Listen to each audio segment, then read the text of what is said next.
नमस्कार भावांनो, हिंद केसरी मैदानमध्ये आपलं सर्वांचं स्वागत आहे. तर भावांनो, प्रथमतः अपडेट देतो बकासूरचे. भावांनो, बकासूर नाशिक मैदानासाठी सज्ज झालेलं आहे. बकासूर सुसगाव इथून निघालेलं आहे. आपण मागाशी अपडेट दिली होती, बकासूरचं नियोजन नाही झालं म्हणून बकासूर सुसगावमध्ये दाखल आहे अजून.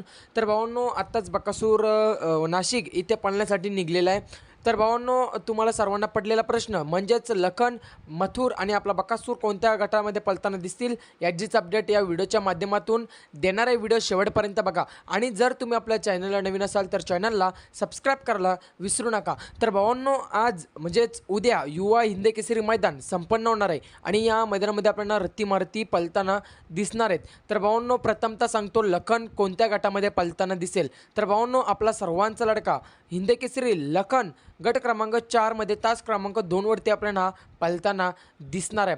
त्याचनंतर कुमार रणवीर राहुलभाई पाटील आडिवली कल्याण यांचा बिंजोडचा बेताज बादशाह मथुर 1001 आपल्याला गट क्रमांक 5 मध्ये तास क्रमांक 4 वरती आपल्याला पळताना 100% दिसणार आहे. त्याचनंतर आपला सर्वांचा लडका या बैलगाडी शर्यत क्षेत्रामधला देव रुस्तम व द्वादशम हिंद केसरी असलेला बकासूर गट क्रमांक 6 मध्ये तास क्रमांक 4 वरती पळताना दिसणार आहे. भावांनो, नक्कीच सागर शेटकटरे घानंद पॉवर प्लस कराड आनंदनबार खरसुंडी या नावाने चिठ्ठी निघालेले गट क्रमांक 6 मध्ये तास क्रमांक 4 वरती.